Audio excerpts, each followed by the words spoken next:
ಇಷ್ಟೊಂದು strong Congress party ಇರುತ್ತೆ, ಕೋಲಾರ ಜಿಲ್ಲೆಗೆ ಮಂತ್ರಿ ಕೊಡಲಿಲ್ಲ ಅನ್ನೋದು ನೋವಿದೆ. ಎಲ್ಲ ಕೋಲಾರ ಜಿಲ್ಲೆಗೆ ಅವಕಾಶ ಮಾಡಬೇಕು, ಹೋದ ಸಾರಿ ಕೊಟ್ಟಿರಲಿಲ್ಲ, ಕೋಲಾರ ಜಿಲ್ಲೆಗೆ ಅವಕಾಶ ಮಾಡಿಕೊಡ್ಬೇಕು ಅಂತೇಳಿ ಹೇಳಿದರು. ಸಿದ್ದರಾಮಣ್ಣವರು ಹೇಳಿದರು, ಮಲ್ಲಿಕಾರ್ಜುನ ಖರ್ಗೆಜಿಯವರು ಹೇಳಿದರು, ಸುರ್ಜೇವಾಲನ ಮೀಟ್ ಮಾಡಿ ಅವರು ಹೇಳಿದರು, ಮತ್ತು ಮುಖ್ಯಮಂತ್ರಿಗಳನ್ನ ಮೀಟ್ ಮಾಡಿದ ಅವರು ಹೇಳಿದರು ಕೋಲಾರ ಜಿಲ್ಲೆಗೆ ಅವಕಾಶ ಮಾಡಬೇಕಾಗ್ತದೆ ಅಂತೇಳಿ.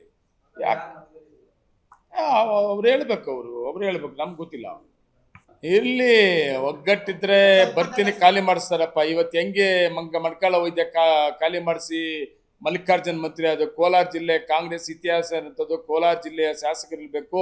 28ಗೆ ಮತ್ತೆ 28ಕ್ಕೆ ಸರ್ಕಾರದಲ್ಲಿ ಕಾಂಗ್ರೆಸ್ನ ಶಾಸಕರು ಕೋಲಾರ ಜಿಲ್ಲೆಯಿಂದ ಇರಬೇಕು ಅಂತಿದ್ರೆ ತೆಗಿರಿ, ಯಾರನ್ನ ತೆಗಿರಿ, ತೆಗೆದು ಕೋಲಾರ ಜಿಲ್ಲೆಗೆ ಅವಕಾಶ ಮಾಡಿಕೊಡಿ.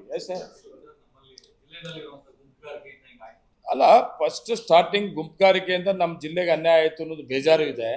ಮತ್ತು ಆ ಗುಂಪುಗಾರಿಕೆ ಬೇಡ, ಇದರಿಂದ ನಮ್ಗೆ ಅನ್ಯಾಯ ಆಗ್ತದೆ ಒಂದೂ ಆಗಿದ್ವಿ. ಒಂದು ಆಗಿ ಹೈಕಮಾಂಡ್ ಮುಂದೆ ನಾವೆಲ್ಲ ಒಟ್ಟಿಗೆ ಜೊತೆಲಿದ್ವಿ. 28ಕ್ಕೆ ಅದೇನಾಗ್ಲಿ. ಕೋಲಾರದಲ್ಲಿ ನೂತನವಾಗಿ ಆದಿತ್ಯ ಬಿರ್ಲಾ ಫ್ಯಾಷನ್ ಅವರ ಬ್ರಾಂಡೆಡ್ ಲಿನನ್ ಕ್ಲಬ್ ಮಳಿಗೆ ಪ್ರಾರಂಭವಾಗಿದ್ದು, ಉತ್ತಮ ಗುಣಮಟ್ಟದ ಬಟ್ಟೆಗಳ ಜೊತೆಗೆ ಫ್ಯಾಷನ್ ಡಿಸೈನರ್ ಹಾಗೂ ಟೈಲರ್ಗಳು ಸ್ಥಳದಲ್ಲೇ ಬಟ್ಟೆಯನ್ನ ಸ್ಟಿಚ್ ಮಾಡಿಕೊಡುತ್ತಾರೆ. ಹಾಗಿದ್ರೆ ಹಿಂದೆ ಭೇಟಿ ಕೊಡಿ. ವಿಳಾಸ: ಭೈರೇಗೌಡ ನಗರ, ಬೆಮ್ಮಲ್ ಲೇಔಟ್, ಕೋಲಾರ ಬಂಗಾರಪೇಟೆ ಮುಖ್ಯ ರಸ್ತೆ, ಕೋಲಾರ ಟೌನ್. ಕೋಲಾರ ಜಿಲ್ಲೆಯಲ್ಲಿ ನಾವು 6 ಕಾಂಗ್ರೆಸ್ಸಿನ ಶಾಸಕರು ಗೆಲ್ತೀವಿ. 18ರಲ್ಲಿ ಬಿಜೆಪಿ ಸರ್ಕಾರ ಇದ್ದಂಥ ಸಂದರ್ಭದಲ್ಲಿ ಕಾಂಗ್ರೆಸ್ಸಲ್ಲಿ 6 ಕಾಂಗ್ರೆಸ್ ಗೆದ್ದಿದ್ದು ನಾವು. ಇವತ್ತು ಕಾಂಗ್ರೆಸ್ ಸರ್ಕಾರ ಇದೆ, 4 MLA ಗೆಲ್ಲಿದ್ದು. 28ಕ್ಕೆ ಸರ್ಕಾರದ ಕಾರ್ಯಕ್ರಮ ತಗೊಂಡು ನಾವು 6 ಗೆಲ್ಸ್ಕೊಡ್ತೀವಿ ಅಂತೇಳಿ ನಾವೆಲ್ಲರೂ ಒಟ್ಟಿಗೆ ಹೋಗಿ ನಾವು ಹೈಕಮಾಂಡ್ ಮುಂದೆ ಕೂಡ ಇದನ್ನ ಹೇಳಿದ್ವಿ. ನಾವು ಮಾಡ್ತೀವಿ ಅಂತ ಮಾತು ಕೊಟ್ಟಿದ್ವು. ಫೈನಲ್ ಆಗಿ ನಮ್ಮಲ್ಲಿ ಯಾರನ್ನ ಮಾಡಿ ಅಂತ ಹೇಳ್ಕೊಂಡಿದ್ದವರು ಲಾಸ್ಟ್ ಎಲ್ಲಿಗೆ ಬಂದು ಅಂದರೆ ನೋಡಿ 3 ಸಾರಿ MLA ಆಗವನೇ, ಮಾಡಿಬಿಡಿ ನಾರಾಯಣಸ್ವಾಮಿನಂತೂ ಕೂಡ ಹೇಳಿ ಬಂದ್ಬಿಟ್ಟಿದ್ವಿ. ನಾವು ಆಗ್ತದೆ ಅಂತ ನಂಬಿಕೆ ಇಟ್ಕೊಂಡಿದ್ವಿ. ಈಗ ನಾರಾಯಣಸ್ವಾಮಿ ಇಲ್ಲ, ನಾನು ಇಲ್ಲ, ಕೊತ್ತೂರು ಮಂಜು ಇಲ್ಲ ಅಂದಾಗ ನಮ್ಮೆಲ್ಲರಿಗೂ ಕೂಡ ತುಂಬ ಬೇಜಾರಲ್ಲಿದ್ವಿ. ನೋಡೋಣ ಮುಂದಿನ ದಿನಗಳು ಏನು ಹೇಳ್ತದೋ ನೋಡೋಣ. ಆಗಲಿ